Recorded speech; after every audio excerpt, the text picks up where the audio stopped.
Meeting आहे ही फक्त पदाधिकाऱ्यांची आणि त्याच्यासाठी आज या भागात हर्षवर्धन भाऊ आणि शशिकांत शिंदे साहेब आज आलेले आहेत. तर काही प्रश्न विचारून आढावा पक्षाचा घेतला.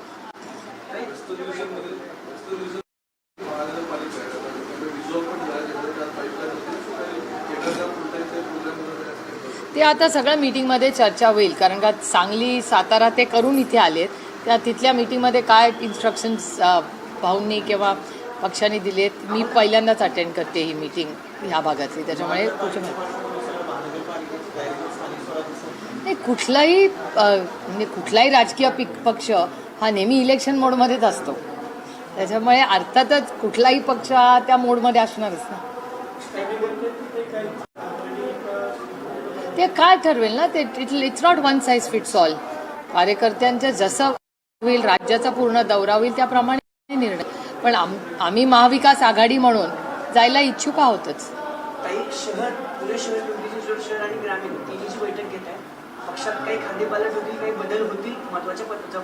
ते आता हा सगळा रिपोर्ट दौरे झाल्यानंतर माननीय जयंतरावांना इथून सगळा जाईल, त्याच्यातून कळेल आपल्याला.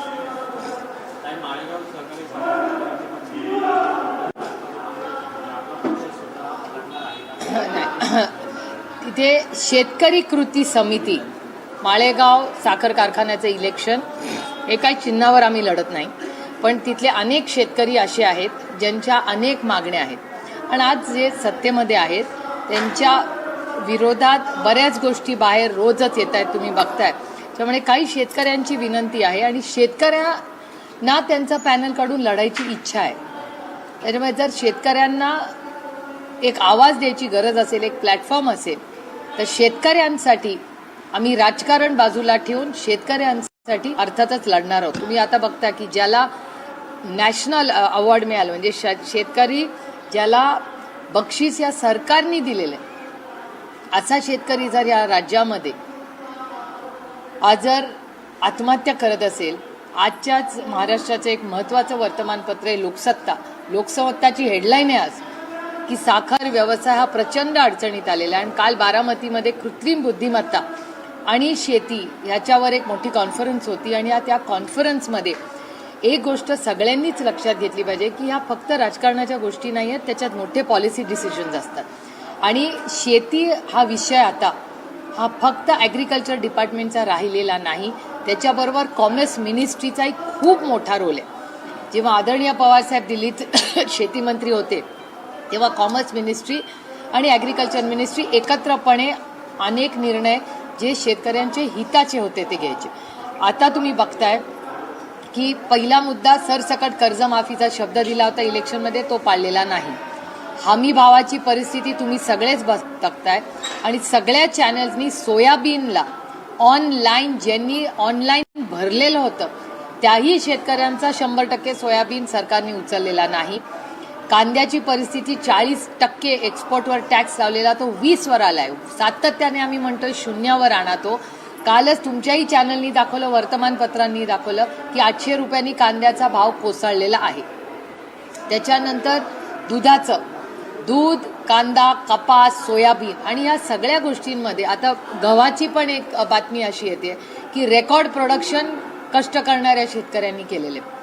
रेकॉर्ड प्रोडक्शन झाल्यानंतर बफर स्टॉक ठेवून, त्याच्यामुळे बफर स्टॉक राहिलाच पाहिजे, पण बफर स्टॉकच्या वर जो गहू असेल तो जर ते परदेशात किंवा बाकीच्या देशात जिथे गरज आहे तिथे पाठवू शकत असेल तर त्याच्यात गैर काय.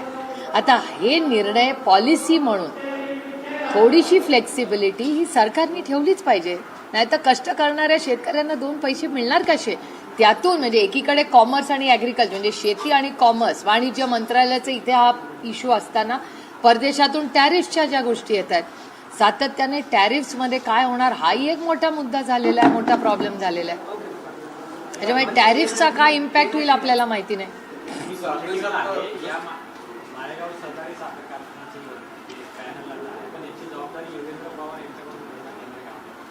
नाही, हा पक्षाचा विषयच नाहीये, हा शेतकऱ्यांच्या अन्यायाचा विषय आहे. प्रत्येक गोष्ट कधीतरी चांगल्या कामासाठी राजकारण बाजूला ठेवून आयुष्यात लढावं लागतं, तशी ही परिस्थिती आहे. की सगळेच जर सत्तेमधले लोक येणार असतील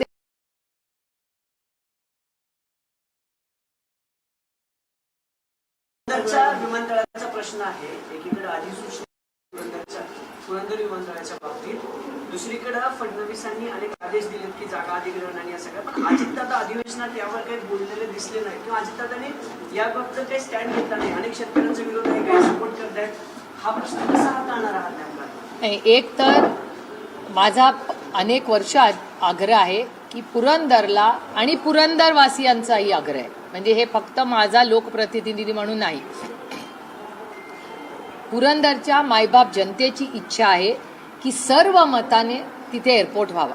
ही पुरंदर फक्त इश्यू काय आहे, जागा काय असावी. आता जागा काय असावी, मी स्थानिक लोकप्रतिनिधी असूनही मला कुठलीही माहिती अजून दिलेली नाही. त्यामुळे आमची विनम्र विनंती सरकारला आहे की आमची सहकार्याचीच भूमिका राहील, पण स्थानिक लोकांचा मान सन्मान करून तातडीने सगळ्यांना इन कॉन्फिडन्समध्ये घेऊन सरकारने योग्य तो निर्णय घ्यावा. लोकसभेला स्वतःहून परावृत्त झालो, मला मंत्रिमंडळात घेतलं नाही असं त्यांनी आज कार्यक्रमात. त्यांच्या पक्षाचा आणि त्यांच्या त्या युतीचा अंतर्गत पक्ष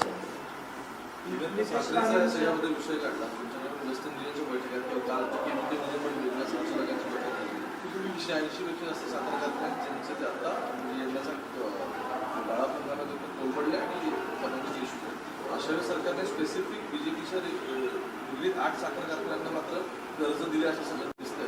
काय चित्र मला हे काय झालेलं आहे, एक तर शेती खातं हे महाराष्ट्रामध्ये पूर्णपणे भ्रष्टाचाराने बरबटलेलं आहे. आणि हे मी एकटी म्हणत नाही आहे, हे सुरेश धसही म्हणतायत, हे अंजली दमानियाही म्हणतायत, संदीप क्षीरसागरही म्हणतायत आणि अनेक बाप्पा बजरंग आप्पा म्हणतायत. त्याच्यामुळे हे सगळं तुमच्या डोळ्यासमोरच झालेलं आहे. तुम्ही स्वतः बीडला अनेक दिवस राहून आलेला आहे. त्याच्यामुळे शेती खात्यामध्ये गेल्या अनेक वर्षामध्ये किती भ्रष्टाचार झालेला आहे हे उभ्या महाराष्ट्राने नाही देशाने पाहिलेलं आहे. आणि हाच मुद्दा घेऊन मी शिवराजसिंग चव्हाण साहेबांशी सेशनमध्ये बोलले तेव्हा त्यांनी फ्लोअर ऑफ द हाऊसवर शब्द दिलेला आहे की मी या सगळ्याची इन्क्वायरी लावी. त्याच्यानंतर मागच्याच आठवड्यात माझी शिवराजसिंग चव्हाण साहेबांची भेट झाली. मी त्याला त्याची आठवणी करून दिली. ते म्हणले मी कामही बघतोय, पण थोडंसं माझ्या त्यांच्या घरात लग्न आहे, त्यांच्या दोन्ही मुलांची लग्न आहे, त्याचा कार्यक्रम 18 तारखेला आहे. त्याच्यानंतर मध्ये आणि माझी भेट अर्थातच पुन्हा त्यांची वेळ मागून महाराष्ट्राच्या शेतीवर त्यांनी जातीने लक्ष घालला पाहिजे हा अर्थातच माझा आग्रह मागेही होता, आजही आणि उद्याही राहील. आणि त्याचबरोबर मिनिस्टर माननीय अमित शाह आणि ते होम मिनिस्टर पण आहेत. त्याच्यामुळे एक तर मला त्यांची मागेही मी भेट घेतली होती बीडच्या संदर्भात.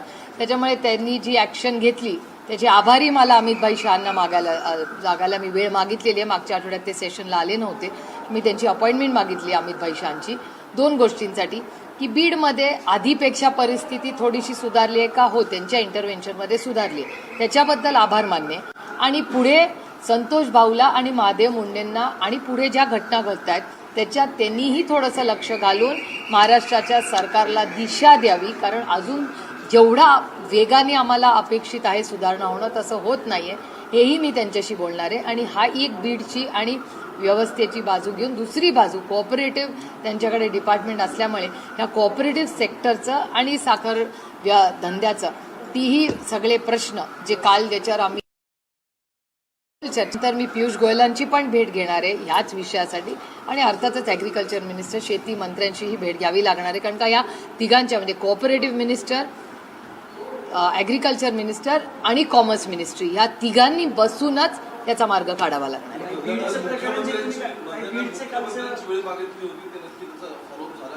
म्हणजे माझ्याकडून फॉलोअप झालाय, पण ते कदाचित खूप व्यस्त असतील. खूप लहान मुलगी आहे, तिला एक फेसबुकवर पोस्ट केली, 15 वर्ष त्यांनी नोकरी केली आणि अचानक त्याला पैसे मिळते 18 वर्ष. नाव पण घेतलेत बऱ्याच जणांचे. काय बघताय प्रकारे याचा फॉलोअप कसा घेणार सरकार? नाही, एक तर ही अतिशय दुर्दैवी घटना आहे. म्हणजे मागच्या आठवड्यात अवॉर्ड विनिंग शेतकऱ्याची आत्महत्या, त्याच्यानंतर शिक्षकाची आत्महत्या. म्हणजे महाराष्ट्र सरकार कशाची वाट बघते. म्हणजे एवढा मोठा मॅन्डेट त्यांना मिळालं. आणि आज तुमच्याच चॅनलवर मी एक बातमी एका मंत्र्यांनी असं स्टेटमेंट केलेलं आहे TV वर, जे मी तुमच्या चॅनलवर पाहिलं. खरं तर सगळ्याच चॅनलनी ते कव्हर केलंय की लाडकी बहीण योजनेमुळे सरकारवर बजेटवर खूप आलंय, असं स्टेटमेंट तुमच्याच चॅनलवर आलंय. म्हणजे नक्की या सरकारने काय ठरवलंय? जी लाडकी बहीण योजनेसाठी करोडो रुपये त्यांनी खर्च करून जाहिराती केल्या, त्याच्यावर बहिणींच्या विश्वासाच्या नात्याने ते निवडून आले. आज त्याच बहिणींवर आज ते आरोप करतात की त्या योजनेमुळे आम्हाला आज अडचणी होत आहे. म्हणजे आज बहिणींवर हा आरोप केलाय. बहिणी काय तुमच्या दारात मागायला आल्या नव्हत्या, तुम्ही बहिणींना गिफ्ट दिले. आणि वर आज तुम्ही बहिणींना सुनावणार की या लाडकी बहीण योजनेमुळे आमच्यावर प्रेशर येत आहे. ही कुठली संस्कृती? हा माझा पहिला प्रश्न आहे या सरकारला. आणि दुसरा प्रश्न आहे की शेतकऱ्यांना सरसकट 7/12 कोरा करू, हे माननीय मुख्यमंत्री जेव्हा मुख्यमंत्री होते तेव्हा बोलले होते की नाही? तुमच्याच चॅनलनी दाखवलं होतं. तर 7/12 कोरा करायचं काय झालं? हमी भावाचं काय झालं? त्याच्याचमुळे तर शेतकऱ्यांनी आत्महत्या केली. आणि शिक्षकांच्या पगारासाठी विना अनुदानित करू आणि टप्प्याटप्प्याने पगार वाढवून देऊ हा शब्द या सरकारने दिला होता. त्याच्या पुढे काय झालं? का सरकार पैसे देत नाही? परवाच्या दिवशी तुमच्या चॅनलवर मी पाहिलं आणि वर्तमानपत्रात बातमी आली की आदिवासी डिपार्टमेंट आणि सोशल जस्टिस, सामाजिक न्यायाचे सगळे पैसे त्यांनी कुठे कुठे वळवलेत. आता हेही या राज्याला कळलं पाहिजे, कारण का हे राज्य बजेटनी चालतं, कोणाच्या मनमानीनी चालत नाही. या देशामध्ये FRB फिस्कल मॅनेजमेंटसाठी अटल बिहारी वाजपेयी साहेबांनी आणलेला आहे. मी एक नाही 1000 वेळा तुमच्या सगळ्यांच्या समोर बोललेले. आणि हे बजेटचे पैसे हे स्वतःला पाहिजे तसं कोणाला खर्च करता येत नाही, त्याला एक शिस्त आहे. याचं उत्तर महाराष्ट्र सरकारला द्यावं लागेल. सरकार खरं तर याचं उत्तर सरकारकडे अपेक्षित आहे, पण सरकारमध्ये अनेक मंत्री आता औरंगजेबाच्या कबरीच्या मागे लागले. त्या नादात तिथली सुरक्षा देखील आता वाढवण्यात आली. कुणी औरंगजेबाची कबर हटवण्यासाठी आक्रमक आहे, तर कुणी वाचवण्यासाठी आक्रमक आहे. राज्य पुन्हा या सगळ्या मार्गावर प्रवास करत असं वाटतं. माझी हात जोडून या महाराष्ट्राच्या मायबाप 200 आमदारांच्या सरकारला विनम्र विनंती, 200-250 जेवढे काय त्यांचे आमदार आहेत आणि सत्तेमध्ये, त्यांची माझी हात जोडून विनंती आहे की हा छत्रपतींचा महाराष्ट्र आहे, शाहू फुले आंबेडकरांचा महाराष्ट्र आहे. अहो, इतिहासकारक आहेत, इतिहासात जरूर रमा. इच्छा राजकारण करू नका. इतिहासकारकांना तो निर्णय घेऊ दे. जो काय अयोग्य योग्य ते इतिहासकारक ठरवतील, काय योग्य काय अयोग्य, हा पहिला मुद्दा. दुसरा, बाकीच्या या गोष्टींमध्ये हा बऱ्याच गोष्टी, म्हणजे परवाच्या दिवशी जेजुरीचा जो विषय निघाला, या आस्थेच्या विषय असतात. मी स्वतः जेजुरीला वर्षातून 5-6 वेळा खूप आस्थेने जाते. तो प्रत्येकाचा वैयक्तिक आस्थेचा विषय आहे, त्याच्यात कोणी ढवळाढवळ करू नये या मताची मी आहे. प्रत्येकाच्या आस्थेचा मान सन्मान आपण सगळ्यांनीच करावा, हेच आपल्याला शिकवलेलं आहे, हेच मराठी आणि भारतीय संस्कार आहेत. त्यामुळे ह्याच्यात रमण्यापेक्षा ते इतिहासकारकांना काम करू द्या, ते आपल्याला रिपोर्ट देतील आणि त्याप्रमाणे महाराष्ट्र सरकार निर्णय घेईल. ते करण्यापेक्षा आत्ता जे एक्सपर्ट्स आहेत त्यांना ते काम द्या. आत्ता आपण आणि या सरकारने भारताची आणि महाराष्ट्राची इकॉनॉमी, महागाई, बेरोजगारी, भ्रष्टाचार, टॅरिफ्सवर होणारा इम्पॅक्ट, शेतकऱ्यांच्या आत्महत्या, शिक्षकांच्या आत्महत्या, शिक्षण, ह्या सगळ्यावर काम करणं गरजेचं आहे. आणि ह्याच्यासाठीच तर निवडून दिलंय. आणि लाडकी बहीण योजनेचे पैसे 2100 रुपये कसे होतील याच्यासाठी त्यांनी प्रयत्न केला पाहिजे. राज्यात इन्व्हेस्टमेंट्स कशा येतील ह्याच्यासाठी काम.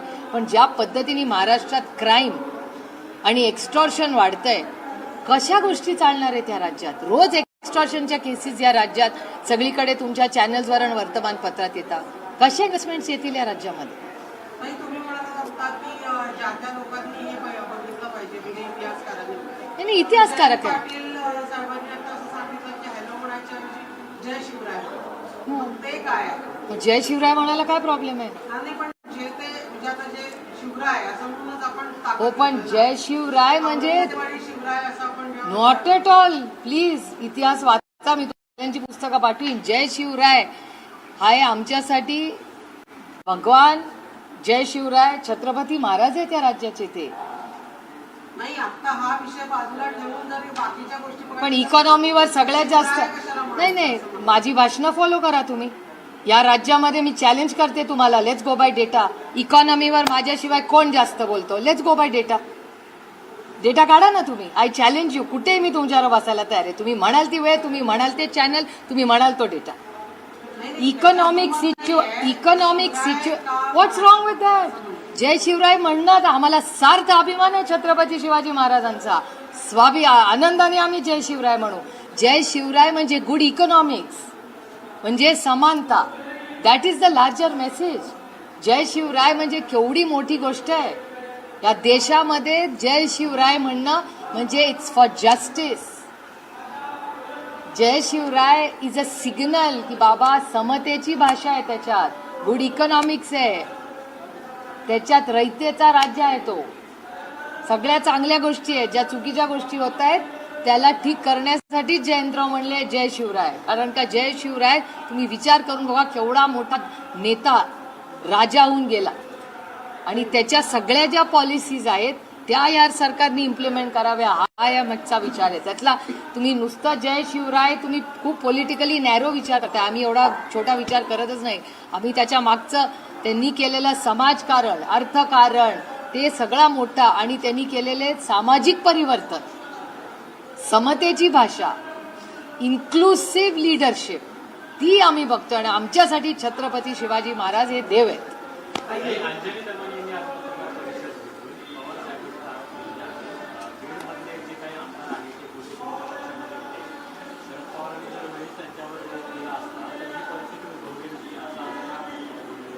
हे बघा ही लोकशाही आहे.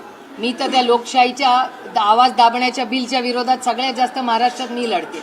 त्याच्यामुळे अंजलीताईंनी जर टीका केली तर त्याच्यात गैर काय?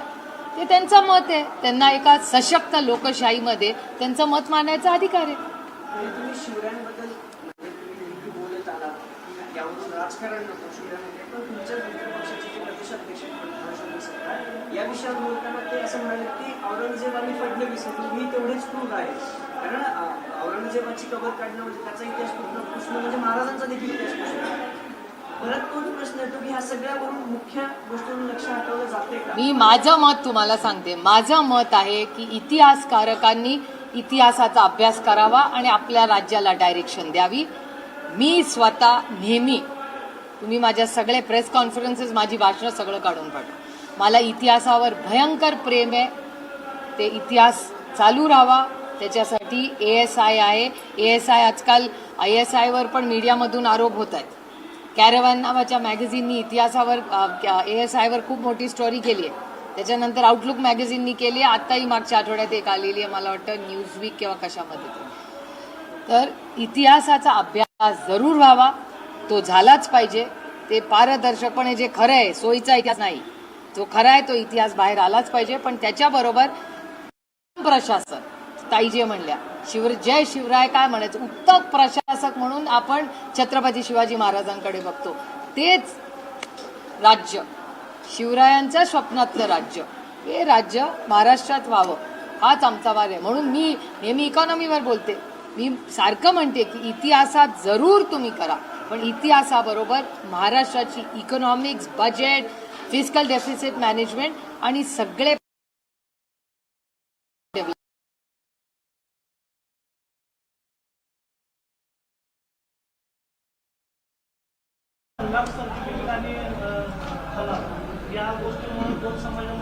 नाही, मी मगाशीच त्याच्यावर बोलले की माझ्या या आस्थेचा विषय आहे. जसं माझ्या आस्थेबद्दल तुम्ही बोलू नये असं मला वाटतं, तुम्ही तुमच्या आस्थे आणि प्रत्येकाने कुणाला आपल्या संविधानामध्ये आपल्याला काय प्रत्येकाला you have to follow what you believe in. माझ्या आईने जी मला आस्था शिकवली ती मला प्रिय आहे. तुमच्या आईने जे शिकवलं त्याचा मी मान सन्मान केलाच पाहिजे ना. माझी पण आईच आहे, तुमची पण आईच आहे. जे संस्कार आपली आई आपल्यावर करते त्या आस्थेने आपण पुढे वागत राहतो. त्याच्यामुळे विनम्र विनंती आहे सरकारच्या पण लोकांना की कुणाचीही आस्था, प्रत्येकाचा मान सन्मान विनम्रपणे आपण सगळ्यांनी केला पाहिजे. ज्या खासदारांसाठी तुम्ही प्रचारासाठी साहेबांपासून सगळे निलेश नेते त्यांच्याविषयी बोलताना त्यांच्या जिल्ह्यातले मंत्री जे विखे पाटील मंत्री आहेत, सिनियर मंत्री आहेत काँग्रेसमध्ये, गुंड अशी प्रवृत्ती आहे, गुंडगिरी करतायत, MIDC हप्ते वसूल करतात. काही प्रकार तुमच्यापर्यंत आले का? विखे पाटील कॉन्फिडन्सने त्यांना गुंडगिरी काही आरोप करतात. तो लोकशाही आहे, आमचे विरोधक आहेत. ते पवार साहेबांवर गेले 50 वर्ष आरोप करत आले. इतना तो हक बनताय यार. लोकशाही आहे, लोकशाहीमध्ये त्यांनी आरोप करावे, ते तर सत्तेमध्ये आहेत. आणि या राज्यामध्ये सगळ्यात जास्त खंडणीखोर आज कुठल्या पक्षात आहेत हे मला मीडियाला सांगायची गरजच नाही ना. Data speaks louder than word. सगळा डेटा तुमच्याचकडे आहे.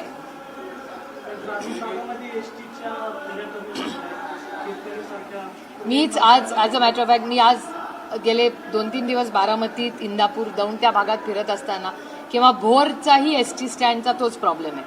भोरमध्ये वारंवार आम्ही एसटी मागतोय, बारामतीला मागतोय. आमचं म्हणणं आहे की मुलांच्याकडून मला जो फीडबॅक येतोय की एक तर एसटी वेळेवर येत नाही, आली तर ती थांबत नाही आणि अनेक वेळा ती शिवशाही ज्या बसेस काढल्यात त्या तासनतास उशिरा तरी येतात, नाही तर बंद पडलेल्या असतात. त्याच्यामुळे एसटीला, महाराष्ट्राच्या पूर्ण एसटीला रिवॅम्पची गरज आहे. आणि मला असं वाटतं हजारो कोटी रुपये जसे ते मेट्रोवर खर्च करतात त्यातले काही हजार नको, काही 100 कोटी जर एसटी महामंडळाला देऊन नवीन बसेस घेतल्या तर या राज्यातल्या ग्रामीण भागातल्या मेरिटवर शिकणाऱ्या कर्तृत्वान मुलींना खूप मोठा आधार मिळेल. ताई, खरं तर तुम्ही भाजपला एकदा असं म्हणता की पक्षात आमचे नेते बोलतात, सगळीकडे बोलतात आणि घेतात. आता चंद्रकांत पाटलांनी तर सांगलीच्या खासदारांना खुली ऑफर दिली. विशाल पाटलांना त्यांनी सांगितले की तुम्ही आता निवडून आलाय का पक्ष या आमच्या पक्षात. मी तुम्हाला एक खरं सांगू, हे ऑफर बिफर बिझनेस ना हे खूप लाईटली लोक घेतात. मी माझं राजकारण, माझं पद, माझा पक्ष, माझा विचार हा खूप गांभीर्याने घेते. त्याच्यामुळे असल्या कुठल्याही ही काय आम्ही काय डीमार्ट किंवा रिलायन्समधला प्रॉडक्ट नाही आहे ऑफरसाठी. प्लीज माझी विनम्र विनंती आहे तुम्हाला.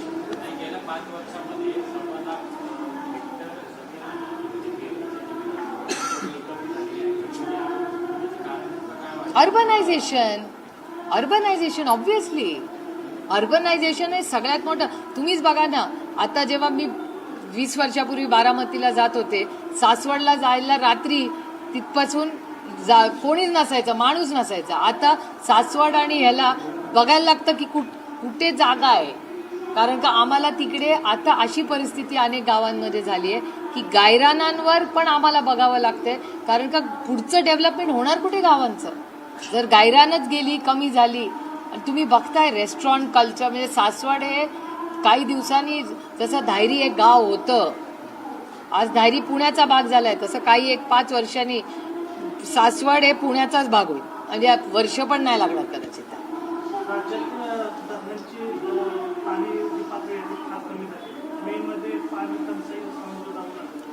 नाही, पाण्याचं मॅनेजमेंट हे सरकारची जबाबदारी असते. यावेळेस तर चांगला पाऊस पण झालाय, सरप्लस पाणी होतं सगळीकडे. तर जर पाणी कमी लागलं याचा अर्थ सरकारने मॅनेजमेंट केलेलं नाही. सरकारचं आणखीन एक अपयश.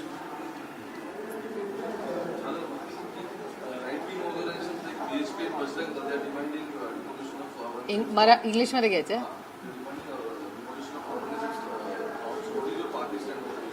This is not about a party. I think these are historical things, and I don't think politicians, like any of us, should interfere. This is about history, and historians should speak on it. We are not technically sound for all this. So I urge Maharashtra government to not indulge. Let the experts take the decision. If this government is here for service, they should focus on corruption, which is rampant in this state. They should do something about it. Na khaunga na khane dunga was their line. What has happened about the corruption in Maharashtra? What about unemployment? Every channel has shown endless amount of youngsters in Maharashtra who are highly skilled and qualified don't have jobs today. What about fiscal deficit management in the budget? So price rise, unemployment, corruption, all these issues and growth of Maharashtra is completely stagnant. Investments need to come. As a matter of fact, a newspaper yesterday pulled out a story that 3.4 lakh crores has been pulled out of the market. So if this is the market is crashing every day, who's losing out in that? Obviously the middle class loses out all their hard earned tax paid money in it. So I urge the Maharashtra government not to indulge. Let the experts make the decision, and they should focus on development and growth of the state.